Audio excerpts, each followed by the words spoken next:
Hello, my name is Billy Fanning. I'm the senior leader here at All Nations, and here's my thought for the week.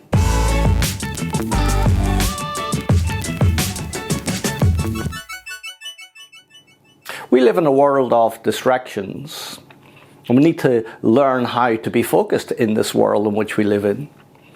When you go to a restaurant, how many times do you observe a couple out together for a romantic meal, and suddenly both of them are texting other friends, maybe answering the mobile? I often wonder, well, why did they come out for a meal in the first place? It would have been better going to visit the person whom they are texting.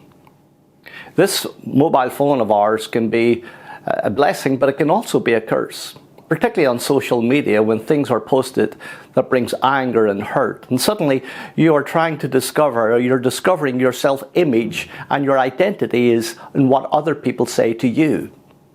And that can be a distraction.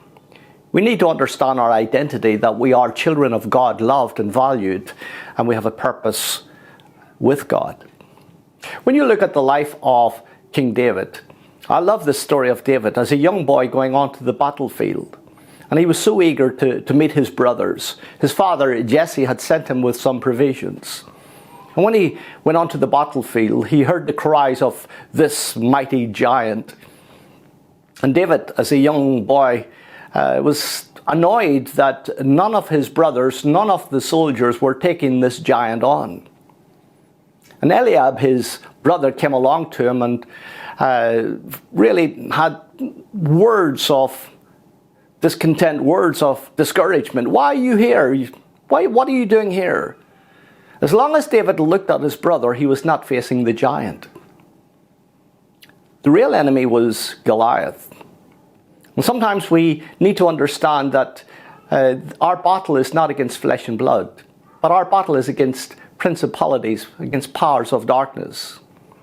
And as long as we are fighting Eliab, we are not fighting Goliath.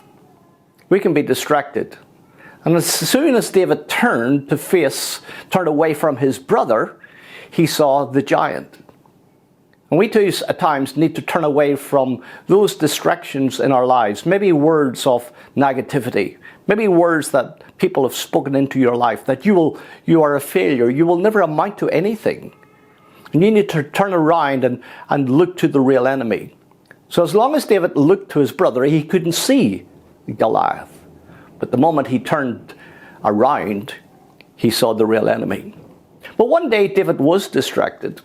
Distracted when he should have been at war. He was in Jerusalem.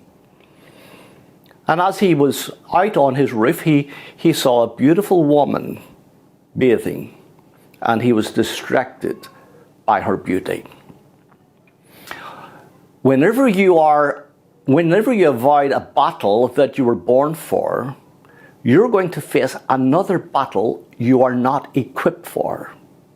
And we know that David fell. He fell for Bathsheba. We know what happened.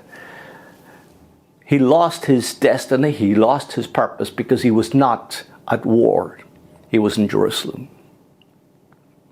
Today, men are no longer distracted by beautiful women on rooftops, but they are distracted by beautiful women maybe on their desktops.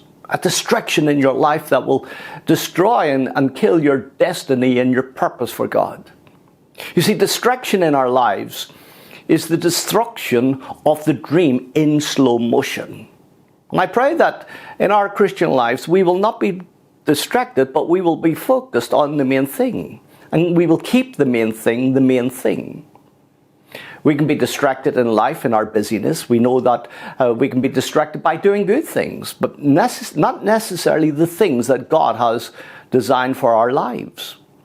We know that when Jesus came to visit Mary and Martha, that Martha was distracted by doing many things. In fact, Martha was preparing a meal for Jesus he didn't want to eat, as Mary was sitting at his feet. So my thought this week for you is, don't be distracted by busyness. Don't be distracted by doing things that God has not ordained for you to do, but know the rhythm of God's grace in your life and discover the purpose of God in your life. understand that you need to learn to sit at his feet. So that's my thought for this week. God bless.